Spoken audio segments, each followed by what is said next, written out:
Middle east में जिस बात का डर सता रहा था आखिर वही हुआ।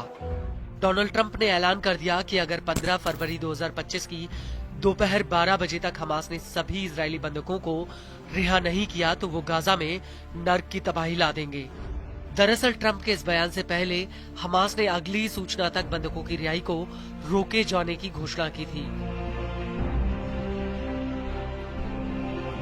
हालांकि ट्रंप ने अपने इस बयान में ये जरूर कहा कि वो इजराइल को इस बात की पूरी छूट दे रहे हैं कि वो इस फैसले के तर हटकर खुद निर्णय ले सकता है।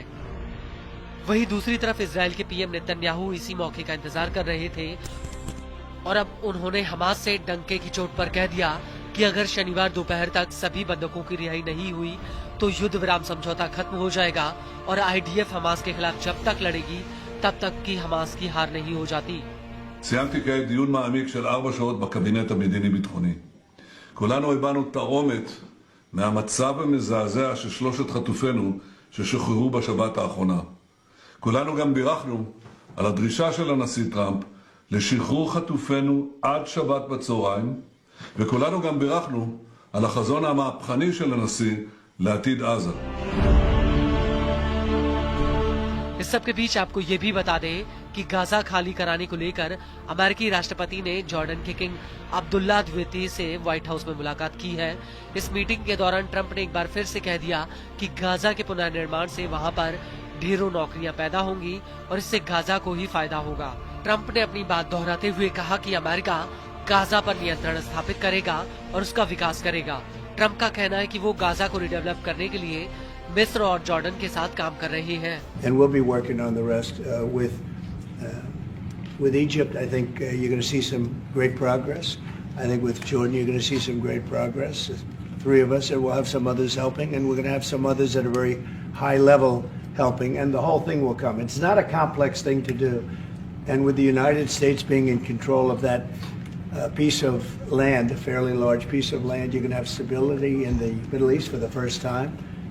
And the Palestinians, or the people that live now in Gaza, will be living beautifully in another location. They're going to be living safely. They're not going to be killed, murdered, and having to leave every 10 years. Because I've been watching this for so many years. It's nothing but trouble. वहीं दूसरी तरफ Trump के इस बयान को लेकर Jordan के king Abdullah ने भी बड़ी बात कही है। किंग अब्दुल्ला का कहना है कि वो इसको लेकर मिस्र से बात करेंगे। इसके अलावा वो सऊदी अरब भी जाएंगे, जहां पर वो अरब देशों से चर्चा करेंगे। We have to keep in mind that there is a plan from Egypt and the Arab countries. We're being invited by Mohammed bin Salman to discussions in Riyadh. I think the point is how do we make this work in a way that is good for everybody. Right. Obviously, we have to look at the best interests of the United States, of the people in the region, especially to my people of Jordan. And we're going to have some interesting discussions today, I think. King Abdullah का ये भी कहना है कि हम अभी भी फिलिस्तीनियों के विस्थापन के खिलाफ हैं। गाजा का पुनर्निर्माण फिलिस्तीनियों को विस्थापित किए बिना होना चाहिए। यह रुख पूरे अरब का है। ट्रंप के साथ मीटिंग के बाद किंग अब्दुल्ला ने ट्विटर पर एक पोस्ट भी किया, जिसमें उन्होंने लिखा कि मैंने गाजा और वेस्ट बैंक में फिलिस्तीनियों के विस्थापन के खिलाफ जॉर्डन की दृढ़ स्थिति को दोहराया है। यह अरब देशों का एकीकृत पक्ष है।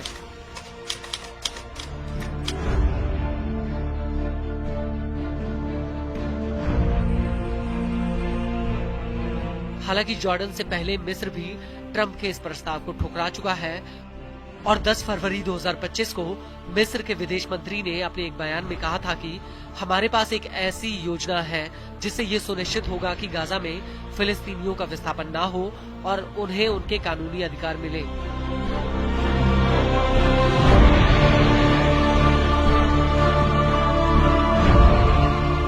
Everything's about you can't live in